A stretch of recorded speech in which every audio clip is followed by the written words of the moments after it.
Hi, I'm Kathy Cassidy. I'm a clinical forensic therapist.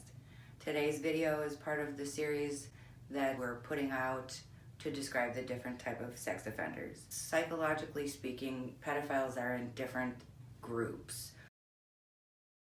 They have urges and attraction to teenagers, basically. They will commonly make comments about, she looks like a woman, she dresses like a woman. They will justify their attraction to them. This type of offender, a lot of them tend to be, from what I saw in my professional experience, they tend to be married, they tend to have jobs that are steady, they tend to have families, meaning children. They are viewed the same way most people are in the community. They're friendly, they have barbecues, these types of things. One of the parolees that I worked with, he was on parole for a sex offense against a teenager. I believe she was 14, 15 years old. So he was about a little under 6 feet tall, average to handsome, took care of himself.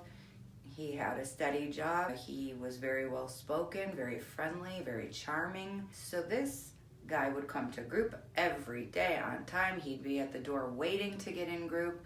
He would talk about following the rules. He was a big rule follower, and would really kind of shame the other offenders in group for thinking or doing anything out of the conditions of their parole. As his crime came out and when it was his turn to describe in full accountability what he did, basically he's married with sons. I believe he had one daughter. He would come home from work, put his boots in the same place. He was a very rigid guy, same routine. And then suddenly his daughter and his wife started what he felt like were keeping secrets from him. He would come in, they would be in the bedroom kind of whispering, and that was bothering him because part of a lot of offenders is control and power and being, this big person in the family, this big, strong personality. So the fact that they were keeping a secret was starting to infuriate him, and the rage was building. He found out that his daughter had an abortion. They tried to hide it from him. So he overheard this, became immediately enraged, and left the house. When he left the house, he was driving near a high school, and he saw one of his daughter's friends on the street. And he said, "Hey, do you need a ride?" He rolled down the passenger side window. She was like, "Oh yeah," because she recognized him. They weren't great friends, but she recognized him. So she got in the car. Mistake number one. Not on her part, of course, but this is where it went south. She gets in the car. He drives her to an alleyway, very brutally rapes her.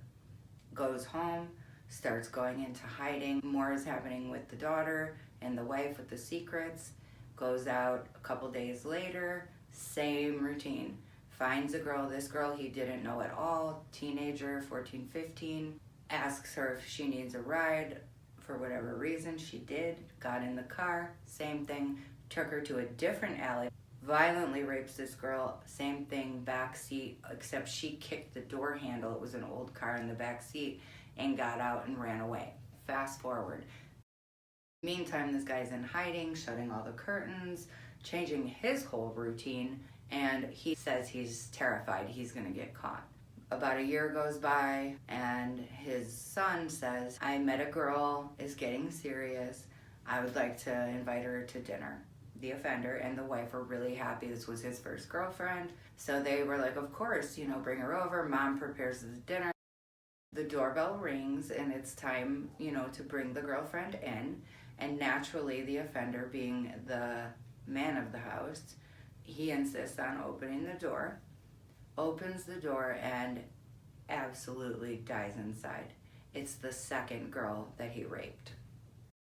And that was who his son found to be his girlfriend. So he was terrified, but she acted normal according to him. So he's like, maybe she doesn't recognize me, maybe she doesn't remember me. They had dinner, conversation, so he's thinking, even though he's scared, he said that, he felt like he was really in the clear. She must not have remembered him. So they finished their dinner, The girl's parents pick her up from the house.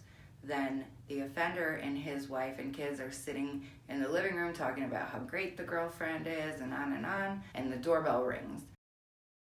So of course he goes to the doorbell because he's in charge, and who's there but the police? This little girl waited all through dinner. She did remember him from the minute she saw him.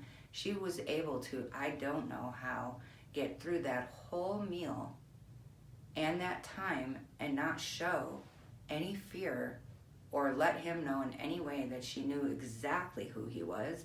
And when her parents picked her up, she told them, and they called the police, and he did go to prison. Got out on parole, which is where I met him, pretending to be the good parolee, always following the rules. Long story short, parole officer goes to his house to do their normal checks, pops up the ceiling, and in there are several computers filled with child porn. There it was. But what a small world, and the way he got caught was really unique. Protect your children, believe your children, be careful, and that's all I have for this video.